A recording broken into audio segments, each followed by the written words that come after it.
Ay, bueno, en los medios de comunicación, nosotros, los comunicadores, los periodistas, los locutores, en todo este tiempo de pandemia, tuvimos que dar muchos números. Lamentablemente, cuando comenzó a crecer el número tantos de infectados, pero también a la par el número de personas que perdían su vida, la verdad que medio que en algún momento, casi sin querer, habíamos naturalizado esto de dar cifras. Y detrás de cada número, lamentablemente, hay una persona que perdió la vida y una familia muy grande que sufre, como yo creo que hoy lo hemos entendido los argentinos. Y este ha sido un tema que lo ha tocado y que lo ha tomado Jorge Ponce Betti, que es director de Personas, no Números. Y vamos a tener una comunicación con él. Ya está en línea, está desde Tigre, Buenos Aires. ¿Cómo estás, Jorge? Buen mediodía ya casi. Desde Tucumán te saludamos.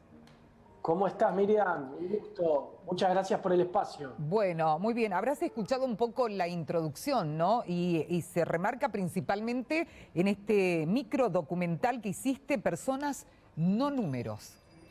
Bueno, sí, contarte que básicamente es un proyecto donde obviamente no estoy yo solo, somos tres directores, con Anaí Sinatra y con Andy Brenner, y un grupo de casi 30 profesionales del audiovisual, que nos fuimos juntando un poco con el fin que vos contabas, ¿no? Como poder contar las vidas que hay detrás de los números, contar las historias de vidas, sean las que sean, ¿no? Digamos, o sea, con esa variedad que existe y mostrando desde una persona que pudo haber tenido una cierta fama, por ejemplo, a una persona que no, que es totalmente común, por así decirlo, pero que a la vez ninguna es común, cada una es diferente. Claro. Y cada una tiene un valor, ¿no? Digamos, de ser contada, digamos. Ahora, ¿cómo se armó todo esto? Porque, a ver, tenés que armar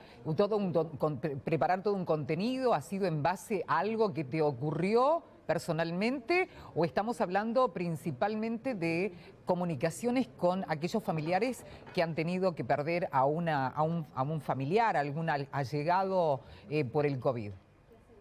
Exactamente, mira, empezó en realidad lo que inspiró un poco esta serie de microdocumentales que se pueden ver en YouTube, en redes sociales, bajo personas.no.números.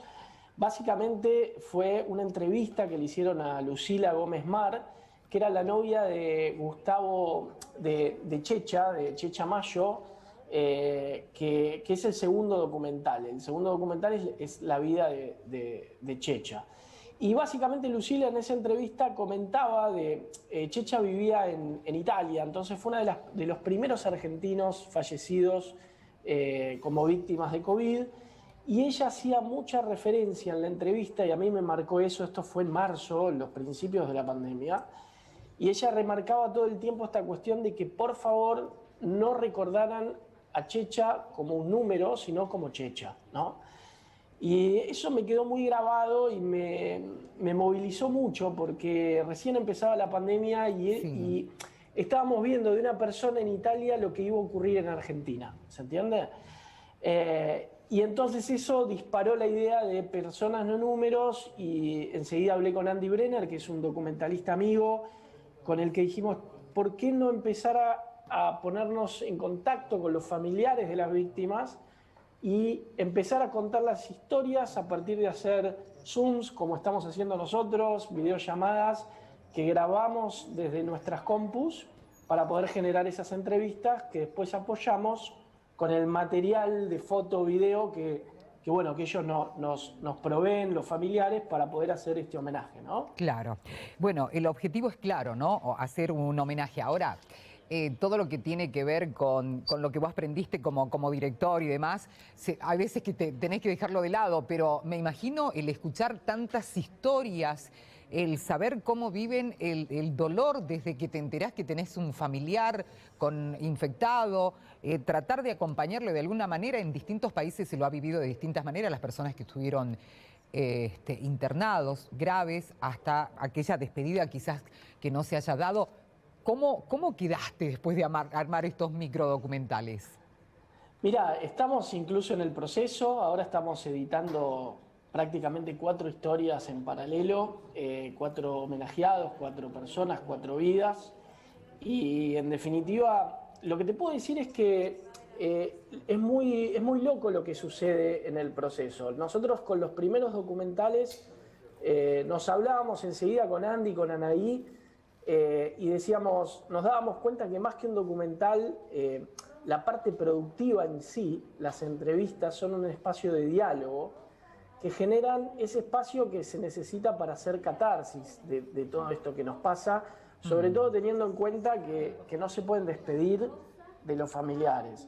Por eso también se fue sumando gente espontáneamente, por ejemplo, Gabriela, una psicóloga que nos escribió al Facebook y a partir de su moción y de su iniciativa se fue generando un grupo de psicólogos que, por ejemplo, acompañan a los familiares en el proceso de producción. Es decir, nosotros hacemos las entrevistas de los documentales y les ofrecemos esa contención psicológica que los puede ayudar a transitar el duelo, ¿no? Digamos. Así es. Bueno, la invitación para todos aquellos que quieran ver justamente estos micro documentales, me decías, ¿a través de qué plataforma lo podemos ver?